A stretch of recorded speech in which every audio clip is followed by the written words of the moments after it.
Assalamualaikum warahmatullahi wabarakatuh. Perkenalkan, nama saya Nurul Siti Fajriah dari jurusan Pendidikan Guru Sekolah Dasar, Fakultas Keguruan dan Ilmu Pendidikan Universitas Juanda Bogor. Saya di sini akan mempresentasikan tugas akhir semester saya dengan mata kuliah seminar usulan penelitian dengan dosen pengampu yaitu Dr. Helmia Tasti Adri MPD SI yang berjudul Upaya Guru dalam Meningkatkan Aktivitas Belajar pada Pembelajaran Tematik di Sekolah Dasar SDN Gadog 2 Bogor.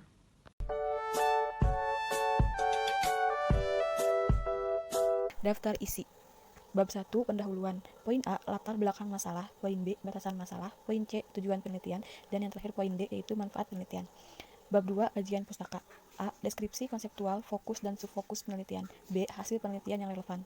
Bab 3 metode penelitian. Yang pertama, tujuan penelitian. Yang kedua, pendekatan penelitian. Yang ketiga, tempat dan waktu penelitian. Yang keempat, data penelitian. Yang kelima, teknik dan prosedur pengumpulan data. Yang keenam, prosedur analisis data. Dan yang ketujuh, keabsahan data.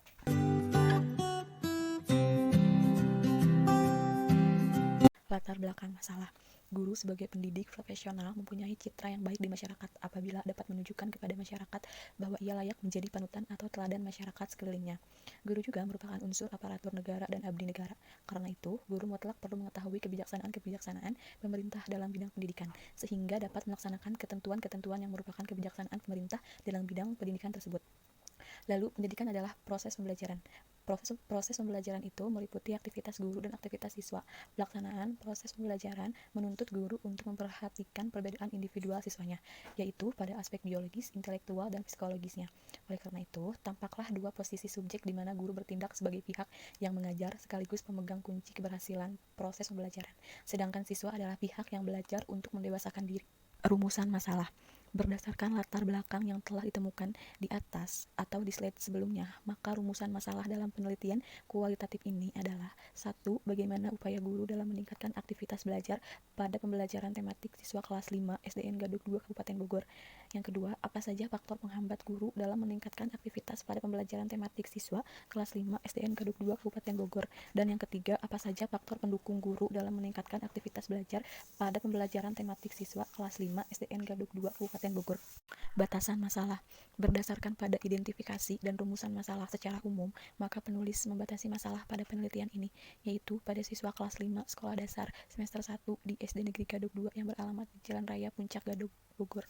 Tujuan penelitian. Adapun tujuan penelitian ini ialah ingin meningkatkan aktivitas belajar pada pembelajaran tematik siswa kelas 5 sekolah dasar Negeri Gadug 2 Kabupaten Bogor. Manfaat penelitian. Manfaat yang dapat diperoleh dari penelitian ini adalah sebagai berikut. Yang pertama, bagi guru, sebagai sumber informasi dan dapat dijadikan bahan kajian untuk mengadakan koreksi diri, sekaligus untuk memperbaiki kualitas diri sebagai pendidik profesional dalam upaya untuk meningkatkan mutu, proses, dan hasil belajar peserta didik. Yang kedua, bagi siswa, hasil penelitian ini diharapkan dapat dijadikan sebagai bahan upaya peningkatan hasil belajar peserta didik sehingga dapat merubah perolehan peringkat yang lebih maksimal. Yang ketiga, bagi sekolah, penelitian dapat digunakan sebagai bahan pertimbangan masukan bagi sekolah untuk memperbaiki praktek pembelajaran supaya lebih efektif dan dapat meningkatkan proses pembelajaran tematik di Sekolah Dasar Negeri Gadug 2 Kabupaten Bogor. Dan yang terakhir, bagi peneliti, sebagai sarana untuk mengintegrasikan keterampilan dan pengetahuan serta memenuhi salah satu persyaratan gelar sarjana dalam bidang pendidikan. Interaksi konseptual, fokus, dan subfokus penelitian. Yang pertama, pengertian guru. Secara umum, guru dapat diartikan sebagai orang yang memiliki tanggung jawab mendidik. Secara khusus, guru dapat diartikan sebagai orang yang bertanggung jawab terhadap perkembangan murid dan mengupayakan perkembangan seluruh potensinya, baik potensi afektif, kognitif, dan psikomotorik. Yang kedua, upaya meningkatkan, memecahkan persoalan mencari jalan keluar. Upaya dapat dipahami sebagai suatu kegiatan atau aktivitas. Pengertian upaya menurut Kamus Besar Bahasa Indonesia atau KBBI diartikan sebagai usaha atau kegiatan yang mengarahkan tenaga, pikiran untuk mencapai suatu tujuan. Upaya juga berarti usaha, akal, ikhtiar untuk mencapai suatu maksud yang dilakukan seseorang untuk mencapai suatu tujuan yang telah direncanakan dengan mengarahkan tenaga dan pikirannya. Lalu, pengertian meningkat. Meningkatkan adalah suatu kegiatan atau aktivitas yang dilakukan seseorang dalam rangka menaikkan, mempertinggi, dan memperhebat sesuatu yang ingin dicapainya dengan mengarahkan segenap tenaga dan pikirannya. Aktivitas belajar. Pengertian aktivitas belajar. Aktivitas merupakan prinsip yang sangat penting dalam interaksi belajar mengajar. Hal ini dikarenakan belajar itu sendiri pada prinsipnya adalah berbuat atau beraktivitas. Tidak ada belajar jika tidak ada aktivitas. Belajar merupakan aktivitas yang dilakukan oleh siswa selama berlangsungnya proses pembelajaran. Siswa akan tampak melakukan aktivitas ketika mereka belajar. Pengertian pembelajaran tematik. Pembelajaran tematik adalah salah satu strategi pembelajaran terpadu yang menggunakan tema untuk mengaitkan beberapa mata pelajaran satu dengan yang lainnya, sehingga dapat memberikan pengalaman yang bermakna pada siswa. Tema menjadi pokok pembicaraan dan gagasan yang mudah memusatkan siswa pada satu tema tertentu. Penelitian hasil yang relevan. Hasil penelitian yang relevan ini dalam penelitian sangat diperlukan untuk mendukung kajian teoritis yang telah dikemukakan sehingga dapat digunakan sebagai landasan pada kerangka berpikir. Berikut ini adalah hasil penelitian yang relevan. Yang pertama, penelitian tentang hubungan aktivitas belajar dengan prestasi belajar siswa dalam mata pelajaran fikih di Madrasah Aliyah Negeri Selat Panjang.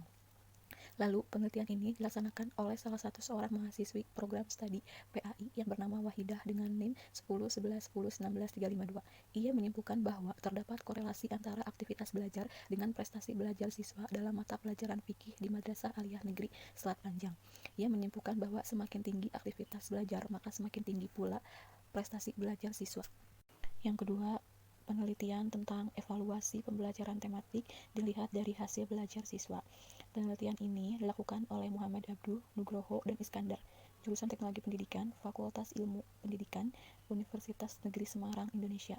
Ia menyimpulkan bahwa pada pembelajaran tematik, RPP dan silabus yang digunakan sebagai pedoman pembelajaran dibuat tidak berdasarkan karakteristik pembelajaran tematik tetapi dibuat sesuai kurikulum dan materi yang ada. Hal tersebut menjelaskan bahwa sistem pembelajaran tematik tidak mempengaruhi pembuatan RPP dan silabus. Tujuan penelitian. Berdasarkan identifikasi masalah di atas, maka tujuan penelitian ini diantaranya adalah untuk mengetahui bagaimana upaya guru dalam meningkatkan aktivitas belajar pada pembelajaran tematik peserta didik kelas 5 STN Gadug 2. Pendekatan penelitian. Penelitian ini merupakan penelitian kualitatif. Secara harfiah, penelitian kualitatif adalah jenis penelitian yang temuannya tidak diperoleh melalui prosedur kuantitatif, perhitungan statistik, atau bentuk cara-cara lainnya yang menggunakan ukuran angka. Kualitatif berarti sesuatu yang berkaitan dengan aspek kualitas, nilai atau makna yang terdapat di balik fakta. Kualitas, nilai, atau makna hanya dapat diungkapkan melalui linguistik, bahasa, atau kata-kata. Gunawan 2015. Tempat dan waktu penelitian. Tempat penelitian adalah latar atau tempat penelitian dilakukan. Penelitian ini dilakukan di SDN Gadug 2 Bogor yang beralamat di Jalan Raya Puncak Gadug, Kecamatan Megamendung, Kabupaten Bogor, Provinsi Jawa Barat. Kode pos 16770. Waktu penelitian dilaksanakan pada yang pertama, melakukan observasi awal di bulan Desember pada minggu pertama. Yang kedua, penyusunan proposal dilaksanakan pada bulan Desember di minggu ketiga. Lalu, melakukan penelitian dilakukan di bulan Januari di minggu pertama. Dan penyusunan laporan penelitian dilakukan pada bulan Januari di minggu ketiga. Data penelitian. Yang pertama, data. Untuk memperoleh data dan informasi yang diperlukan sesuai dengan tujuan peneliti lakukan dalam mengumpulkan data yang berkaitan dengan kelengkapan data yang ingin diteliti. Maka diperlukan dua jenis data, yaitu data primer dan data sekunder. Data tersebut yaitu yang pertama, data primer. Data primer adalah data yang diperoleh langsung dari sumbernya, diamati dan dicatat untuk pertama kalinya. Penelitian ini berhubungan langsung dengan penelitian yang bersangkutan. Data sekunder. Data sekunder adalah data yang bukan diusahakan sendiri pengumpulannya oleh peneliti, tetapi data yang sudah jadi dituangkan dalam lapangan penelitian. Misalnya, data dari Biro Statistik, majalah, koran, keterangan-keterangan, atau publikasi lainnya. Teknik dan prosedur pengumpulan data. Penelitian ini menggunakan 3 macam teknik pengumpulan data, yaitu pertama, observasi. Observasi merupakan salah satu metode pengumpulan data dengan cara mengamati atau meninjau secara langsung di lokasi penelitian. Kedua, wawancara. Merupakan kegiatan tanya jawab secara lisan untuk kemudian mendapatkan informasi. Bentuk informasi yang diperoleh dinyatakan dalam tulisan. Dan yang terakhir, dokumentasi. Dokumentasi ini adalah untuk menyediakan informasi terkait isi dokumen untuk penggunaannya, serta merupakan alat bukti data yang paling akurat. Prosedur analisis data. Menurut Iskandar, menganalisis data adalah suatu proses mengolah dan menginterpretasi data dengan tujuan untuk mendudukan berbagai informasi sesuai dengan fungsinya, hingga memiliki makna dan arti yang jelas sesuai dengan tujuan penelitian. Dalam hal analisis data, penelitian ini menggunakan teknik yang pertama, reduksi data. Diartikan sebagai proses pemilihan, pemusatan perhatian pada penyederhanaan dan transformasi data kasar yang muncul dari catatan-catatan tertulis di lapangan. Reduksi dilaksanakan sejak pengumpulan data dimulai dengan membuat ringkasan, mengkode, menelusuri tema, membuat gugus-gugus, menulis memo, dan sebagainya, dengan maksud menyisihkan data atau informasi yang tidak relevan. Adapun data yang direduksi akan memberikan gambaran yang lebih jelas dan mempermudah penulis untuk melakukan pengumpulan data selanjutnya dan mencarinya bila diperlukan. Yang kedua, penyajian data. Penyajian data kualitatif disajikan dalam bentuk teks naratif. Penyajiannya juga dapat berbentuk matriks, diagram, tabel, dan bagan. Yang paling sering digunakan untuk menyajikan data dalam penelitian kualitatif adalah data teks yang bersifat naratif. Dalam penulisan kualitatif, penyajian data bisa dilakukan dengan bentuk uraian, singkat, bagan, hubungan antar kategori, dan sejenisnya. Tetapi yang paling sering digunakan adalah teks yang bersifat naratif, dan dalam penelitian ini menggunakan teks yang bersifat naratif. Penyajian data dilakukan dengan mengelompokkan dan sesuai dengan sub-babnya masing-masing. Data yang telah didapatkan dari hasil wawancara, dari sumber tulisan maupun dari sumber pustaka. Yang terakhir adalah kesimpulan atau verifikasi. Langkah terakhir yang dilakukan dalam analisis data kualitatif adalah penarikan kesimpulan dan verifikasi. Kesimpulan awal yang dikemukakan masih bersifat sementara dan akan berubah apabila tidak ditemukan bukti yang kuat yang mendukung pada tahap pengumpulan data berikutnya. Menurut Sugiono 2009. Kesimpulan dalam penulisan kualitatif merupakan temuan baru yang sebelumnya belum pernah ada. Temuan dapat berupa deskripsi atau gambaran suatu objek yang sebelumnya kurang jelas sehingga menjadi jelas sesudah diteliti. Lalu yang terakhir, keabsahan data. Keabsahan temuan merupakan konsep penting yang diperbarui dari konsep kesahihan atau validitas dan keandalan atau reliabilitas menurut versi positivisme dan disesuaikan dengan tuntutan pengetahuan, kriteria, dan paradigmanya sendiri. Pemeriksaan keabsahan data didasarkan atas kriteria tertentu. Kriteria itu terdiri atas derajat kepercayaan atau kredibilitas, keteralihan, kebergantungan, dan kepastian. Masing-masing kriteria tersebut menggunakan teknik pemeriksaan sendiri-sendiri. Kriteria derajat kepercayaan menurut Yamin 2009. Sekian dan terima kasih. Itulah presentasi dari saya. Wassalamualaikum warahmatullahi wabarakatuh.